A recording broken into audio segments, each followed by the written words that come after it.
Hey guys, welcome back. Yesterday I received the item from Japan and it is the newest, it's something from a new company called Ipega.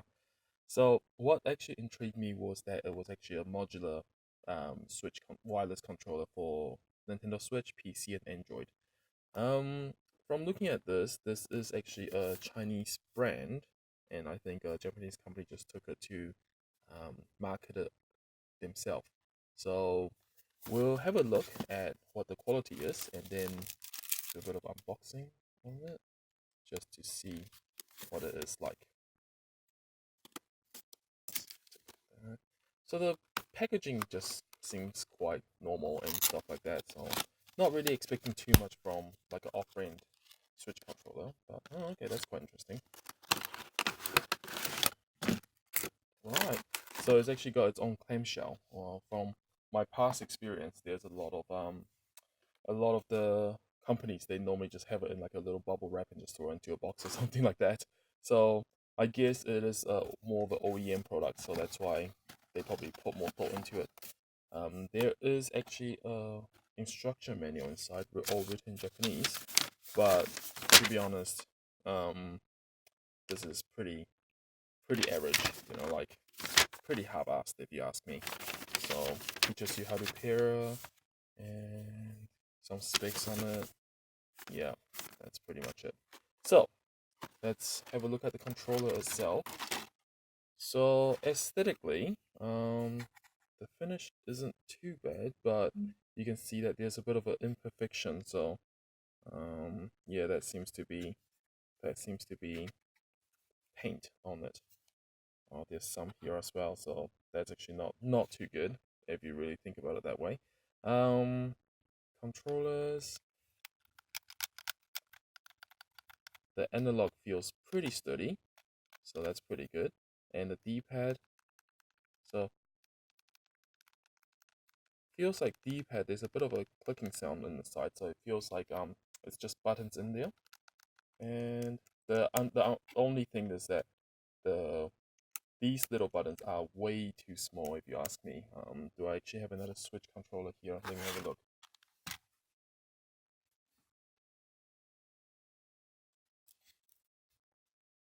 So if you actually put it beside the actual Switch controller, you can see that the buttons, yeah, the button is actually a lot bigger on the original Switch Pro controller. But these ones, yeah, you can see like I've got big gamer thumbs, so I can fit the whole thing over the four buttons. Clicking doesn't feel too bad, so that's not too bad. And the trigger buttons, the L1 and R1 feels a bit more hollow. Oh, and you can actually hear that there's a bit of a spring inside, where this one doesn't seem to be. So a bit of a wow, a bit of a manufacturer imperfection, in my opinion. On the back here, you have four more buttons. I would assume those are like customizable ones for the PC. Um, there is a Switch and an Android button here, so it depends on how you want to pair. You can pair it. Overall, it's actually a very light controller, this one. So yeah, so the main point is that we want to see how the customization works. So how does a modular work? So here we have open. Oh, that came off quite easily. Why is that? Just pop it on. Hmm, hold on, let me have a look. Okay, so that's pretty cool. So on the inside, there is actually magnets here. So you can see that there is magnets there. And so there's no clip by the looks of it. And then it sticks onto the screws on the inside. So it's actually, the faceplate actually just pops on just like that. And it works. I have to say it works. It doesn't pop out all of a sudden, but it's easy to remove. So that's cool. So looking at the inside, from what I see here, you can, so we'll probably have to twist. So you see this little arrow there on the side. So, right, so we can just twist it. That's the deep. Okay, that's easy. So D-pad one is a bit harder. Okay, cool. So let's see how it works. So you can just pull it out.